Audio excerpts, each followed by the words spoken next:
جو جتنی توجہ کے قابل ہو اس کو اتنی اہمیت دو۔ کم ظرف لوگوں کا حد سے زیادہ خیال رکھو گے تو اپنی اہمیت کو دو گے۔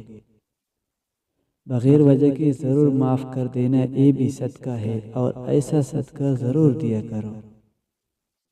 اللہ پاک تو سب جانتا ہے کہ آپ کے ساتھ کیا ہو چکا ہے اور کیا ہو رہا ہے، بس صبر کرنا سیکھ لے۔ جب آپ اللہ پاک کی رضا کے لیے صبر کرنا سیکھ لیتے ہیں تو اللہ پاک بھی آپ کو وہ سب عطا کر دیتا ہے جس کے لیے آپ رو رہے ہوتے ہیں۔ جو کسی سے فائدہ اٹھانے کو اپنی قابلیت سمجھتا ہے وہ بہت جلد خود بے فائدہ انسان بن جاتا ہے۔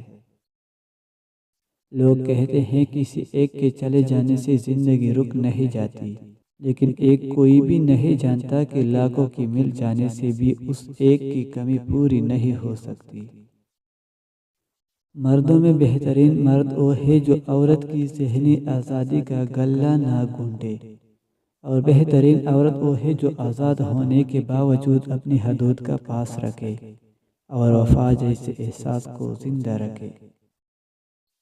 دیر سے بنو لیکن کچھ بنو، کیونکہ لوگ وقت کے ساتھ خیریت کے بجائے حیثیت پوچھنے لگتے ہیں۔